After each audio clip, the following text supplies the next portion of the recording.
Loki, episode 5, science fiction. Is this show science or is this show fiction? Do we even really care at this point?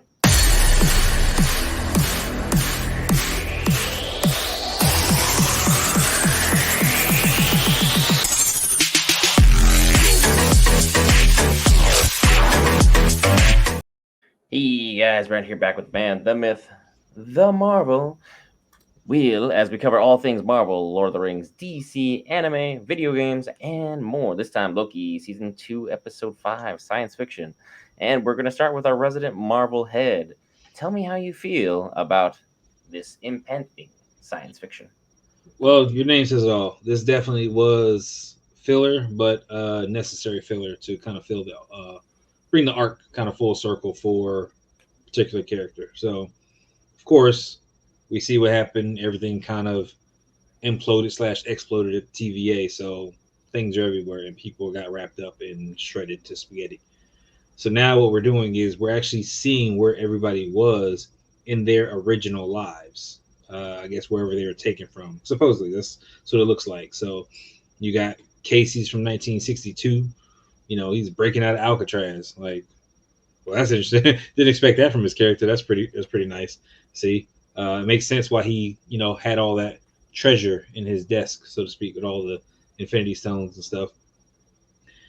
Said in 2012 in New York was B16, and she was a doctor, trying to help kids and stuff, a pediatric doctor. So it makes sense why she cares.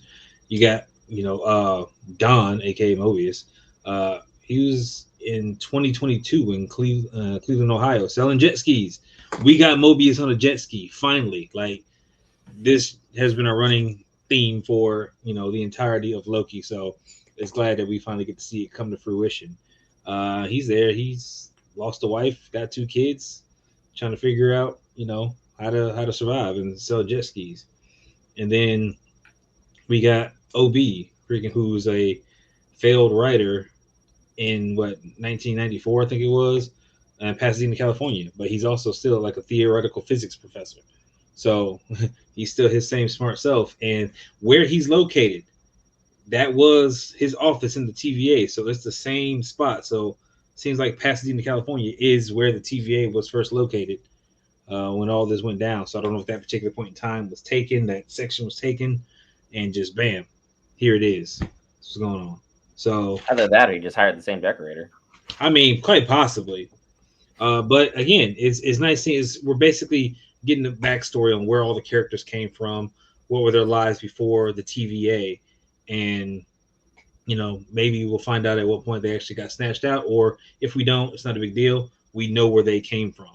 The biggest revelation in all this is that Loki has literally become a human temp pad, so that he has learned through some ability of probably because him glitching all over the place and stuff. So it's possible that when he spaghettied and got entangled with something of the TVA code or the temp pad something, I don't know exactly. I gotta really kind of dive back in and look a little more, see if I missed anything. But he's entangled with the ability to use, magic, freaking, so to speak, through flying through space and time and figuring out wherever he needs to go. So as long as he focuses on a temporal aura that is strong enough, he can get to whatever location he needs to get to. So that's a pretty big deal for him because, again, this is what sets him up to kind of get back to figure out what needs to happen. So even with seeing all the people in their past lives and understanding everything about them, it just gives Loki more or less that I know more about you kind of thing.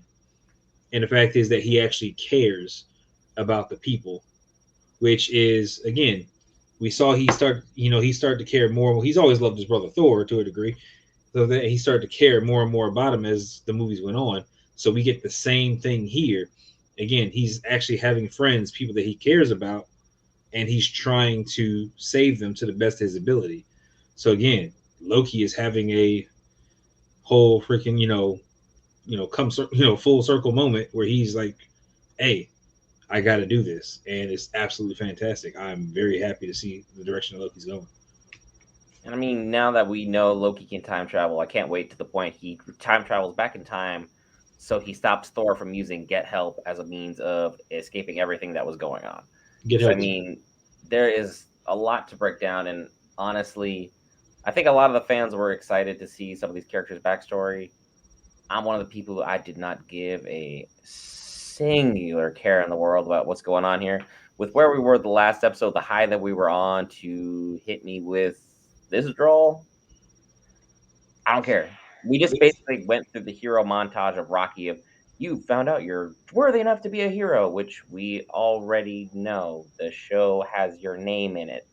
It's kind of like we understood from jump you're going to be the main piece moving everything forward for better or for worse. Cool. You've mastered your trick.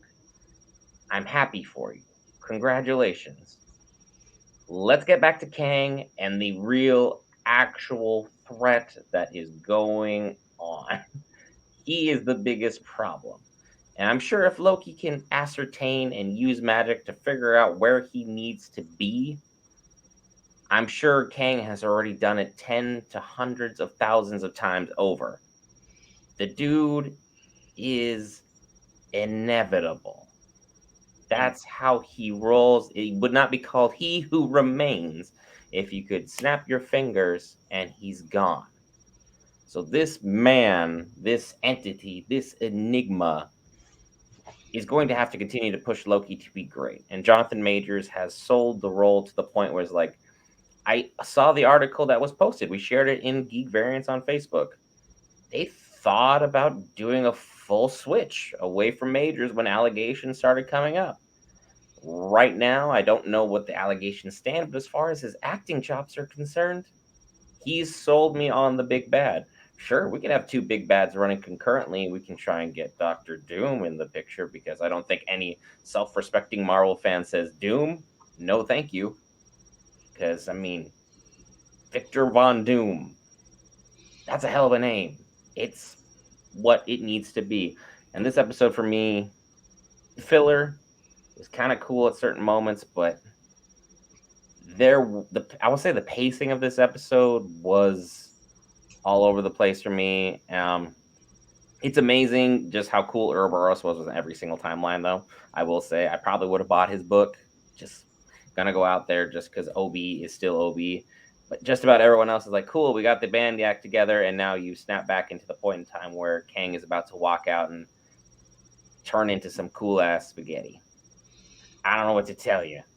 I mean, it just depends on whether or not, like, when he came in, and I gotta look at the exact point that he came in. Was it right before he got turned into spaghetti? So if he's gonna stop him from going out there because he needs him again. He Who Remains has set up everything to play out as he needs it to put him where he was in the timeline. Now Loki is the wild card.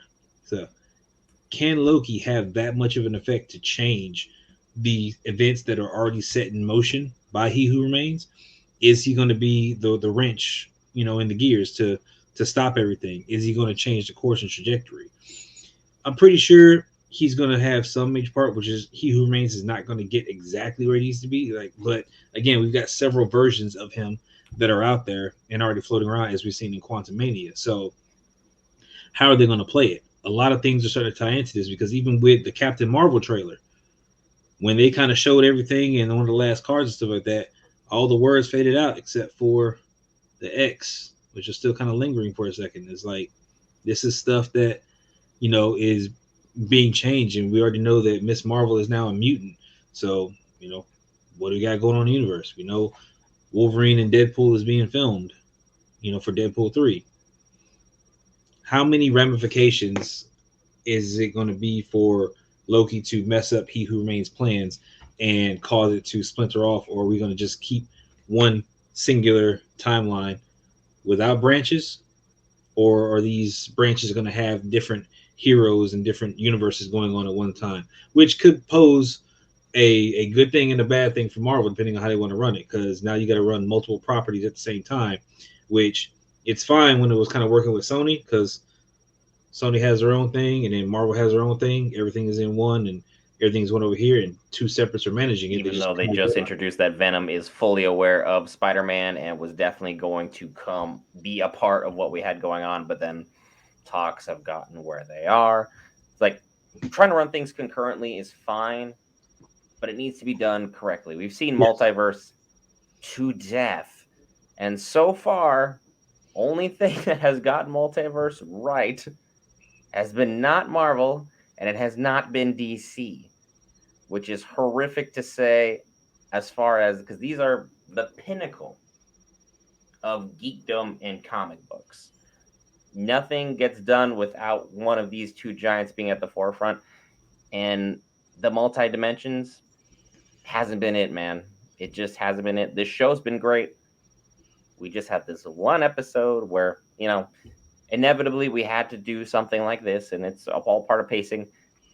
But I'm still conflicted with the fact that every episode 4 is just an absolute banger.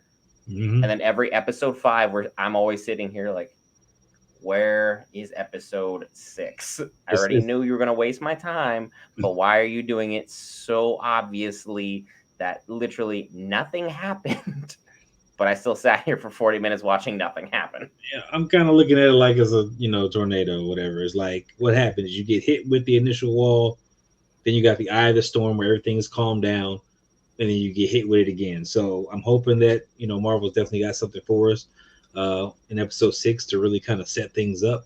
And again, pretty sure it's probably gonna be left on another cliffhanger, and we'll see what connects to it because again, Loki has done the multiverse while be a little convoluted, but they've done it better than anything else because I wasn't too much a fan of it in Doctor Strange. Is it Like, really a multiverse if you kill off every single other universe that's been happening in your universe? Just gonna well, throw that out I there. It's mean, still one it's universe. kind of pulling it together because remember when there one of the episodes, it was episode 3 or something like that.